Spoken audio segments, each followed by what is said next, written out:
Jeff and I grew up in a time when not only were the assassinations and the other problems in our country he talked about occurring, there was something called the Vietnam War. And it was pretty clear if you were in high school that there was a real threat that in your very near future you were going over in the rice paddies getting bullets shot at you and possibly threatened with death. And because of that, the young people in the United States united, started a movement, and we brought down a president. We brought down Lyndon Johnson, and really I think if you look behind the lines, we sent Mr. Nixon on his way too, although he certainly helped himself into that exit. But I'm going to present some stuff to you tonight, and I really want you to listen carefully because I think your generation faces a clear and present danger. It's not as obvious and as it was with us where we're facing possible death, but it's very, very serious. And instead of them blowing up your house overnight, your house may be eaten by termites. And it doesn't matter whether it blew up overnight or it took 15 or 20 years, because you still lose your house. And I am hoping to inform you tonight. I can't start a movement. That's up to you. I barely even know how to use Facebook. In fact, I'm not on it if you're looking for me. But let's just go through what's been going on, which really has been 40 years of wealth transfer from the current elderly generation, from you to them, and from your future children to them. And it's about to get a whole lot worse because of the baby boom and the demographics. The share they've been taking from your generation, they're about to be a lot more of them taking it. So this chart here is simply federal government budget outlays, the percent going back many, many years, as you can see. And when Jeff and I were in high school, about 28% of federal outlays went to what we would call transfer payments or entitlements. That number over the last 40 years has gone to 68%. Next slide, please. So where has that money gone? Well, it certainly hasn't gone to the young. On the blue line is children age 15 and under, and in the red line is the elderly. And as you can see, the share of government spending going to the elderly has completely rocketed since 1960. In fact, if you go back to 1960, about 20% of budget outlays were spent on children and the elderly. Those numbers in total now are 50% on the elderly and 15% on children. And when you hear the kind of stuff Jeff was talking about earlier, that's frankly a tragedy. Next slide, please. Here you go. You want to look here? Okay. I'd like to look up there. It feels more real. These are U.S. poverty rates. And as you can see, back in the period I'm talking about, when we started out, the elderly were the poverty rate was about 30%. Because of a lot of the government spending and other programs, the poverty rate for the elderly has come down to 9%. And look, I think this is a magnificent accomplishment. I think it's one we should all be very, very proud of and very happy about. The problem is, look at what's happened to the poverty rate of children. It's actually risen from 20% to 23% over that period of time. So when you hear in the United States how we've cured poverty and how all the progress we've made, it's only been made with the elderly. Our children poverty rate is currently higher than it was 30 or 40 years ago. Next slide, please. And just to show you how unusual that is, Jeff talked about how he wanted to grow up in a fair America. Look at where the USA stands among the top 35 countries in children's poverty rate. We are second. Given the wealth we have, this is a disgrace. Next chart, please.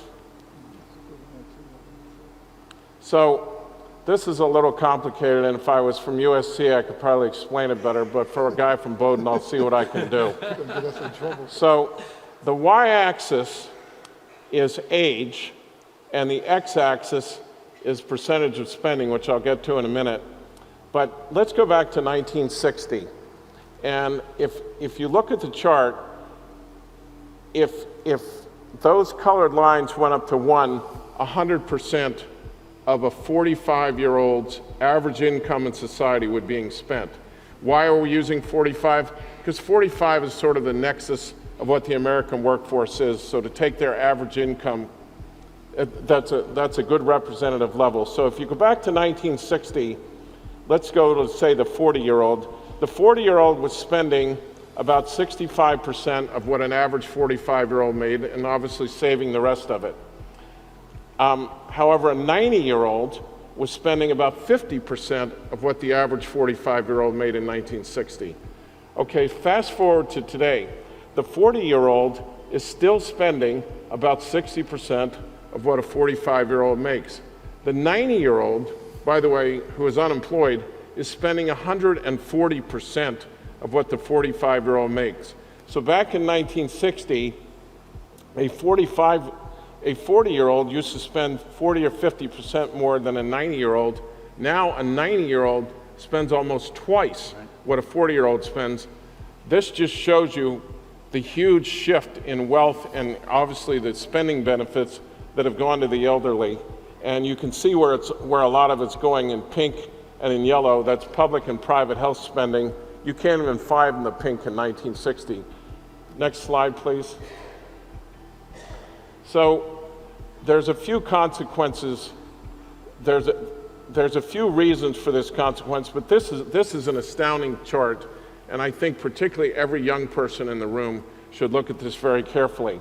This is the change in net worth for certain age groups between 1983 and 2010. And it's pretty wild because the average 30-year-old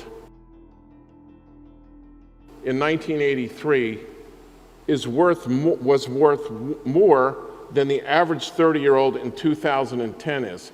Think about that. Over a 30-year period, the net worth for the 30-year-old of each period has actually dropped.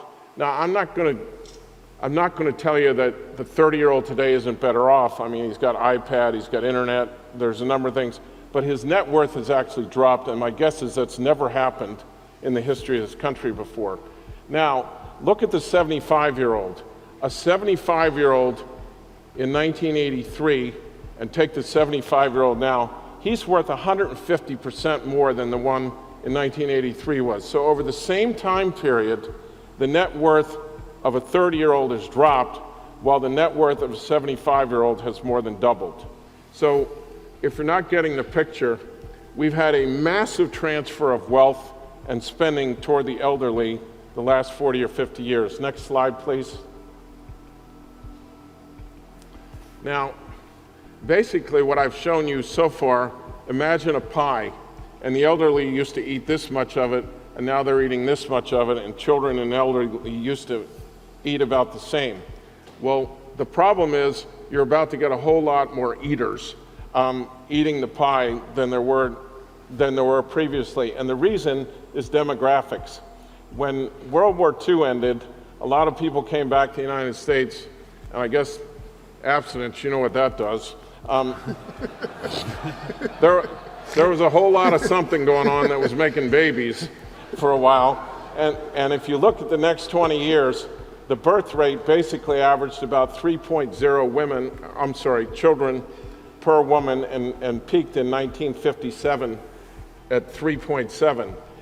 And that has dropped to 2 today. To put that in perspective, we have 100 million more people in America today than we had in 1957, but they made more babies in 1957 than we'll make in 2000. This is pretty dire from an economic sense. Because 1947, you add 65 years, is 2012. For the next 22 years, 11,000 seniors are going to be added to those entitlement payrolls every day. Every day. In 2030, I know we're in California, but how many of you have been to Florida? Okay, in 2030, the average population in the United States is going to be older than the average population in Florida now. Kind of an ugly sight if you've been to Florida. You see the strollers today? You're going to see walkers in 2030. They're going to be everywhere. Next slide, please. Now, here's why this is so ugly. If you look, because of the demographics I just described, over the next 30 years, the 18 to 64 population is going to grow 17%, because you guys aren't doing your job and having babies, okay? But the 65 and over is going to grow 102%. And what does that mean economically? It means today, the working age population, there's 4.71 workers for every oldster that they're working to support in the entitlement system. In 2030, there's only going to be 2.4. So literally the number of working people that are there to support the elderly is going to drop in half. Next slide, please. So here's the problem. In red, you have outlays, and again, this is primarily driven by the entitlements and the demographic boom we just described. In blue, you have revenues, and in blue is basically where tax rates have yielded in the last 40 years, and that's about 18% of revenues. As the red continues to climb, the gap between those continues to grow. Now, if I lent Jeff some money, and he agreed he was going to pay me back at a future date, I think most people in the room would agree he has a debt, okay? Well, in the United States, we have something like a payroll tax. I'm sure some of you are already paying it, but David, Jeff, and I are paying it. And we're paying a payroll tax, which means we're giving it to the government, and when we're 65, they promise to start paying us that money back. Well, you know how the government accounts for that? They don't call it a debt, they call it revenue. So if you took those debts and put them on the government balance sheet, next slide, please. The 17 trillion, it says 12, but that's not counting the money that the Fed has bought from the Treasury. So you have all these scaremongers running around talking about 17 trillion in debt.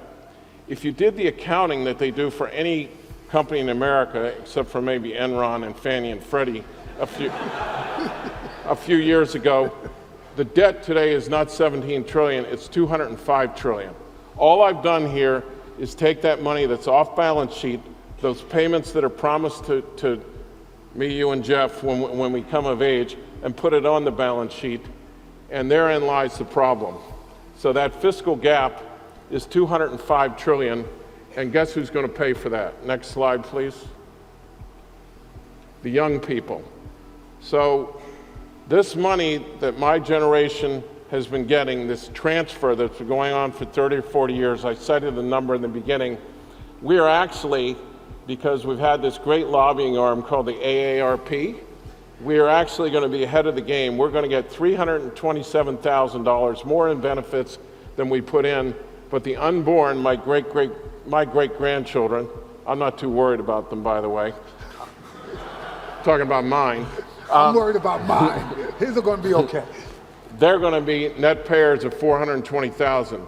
So when you hear President Obama say, we got to do something fair and balanced, and we don't want to do this on the back of seniors, how can they look you in the straight face when there's a $700,000 inequity between today's seniors versus future seniors? And in the meantime, the Republicans on their side, they're talking about all these great cuts they're doing. They're not touching entitlements. And this is where the money is. As I said earlier, they're cutting NIH grants, they're cutting Head Start, they're cutting food stamps. The only thing that's not being touched is the only place there's any real money, which is entitlements. And I think you can see it's not exactly a fair picture. When we say entitlements, you're talking about Social Security and Medicare and the largest obligations. And a bigger part of Medicaid than you would think. So that first slide, which was 67%, when you net out Medicaid and unemployment benefits and like that, about 51% goes to the elderly. So I've presented a pretty static picture and then a dynamic picture. But let's just look at 2013 and look 10 years forward after they've already taken this big piece of pie. Okay, so here's what's going to happen. The next 10 years in the CBO budget, endorsed by the administration, spending goes up $1 trillion. Okay, I'm okay with that. Of the $1 trillion, $875 billion goes to Medicare, Medicaid, and Social Security. How much do you think goes to children? $6 billion. And that includes what they're going to get from Medicaid because education spending is going down, so you net that out. $875 billion when they've already been at the trough for 40 years relative to children, and $6 billion in the next 10 years. This whole budget fight is a fraud. This is where the money is, not where you're hearing about in the newscasts. Next chart, please. So one of the things you'll hear out there is this debt bomb doesn't hit for 10 or 15 years. First of all, I don't even think you need to worry about a debt bomb to justify fixing this thing. It's just grossly unfair, as I've shown, the inequity. But if you want to talk about why you need to act now as opposed to later, because there's plenty of pundits out there who say, well, the problem really doesn't hit for 10 or 15 years. That's when the demographic storm gets big enough, we get overwhelmed on the debt. It's not really true. That fiscal gap I showed of $205 trillion, you could actually fix it. Well, not really, but here's what you'd have to do to fix it. If you raise all taxes 55%, payroll, income, capital gains, dividends, raise them all 55%, the problem would go away.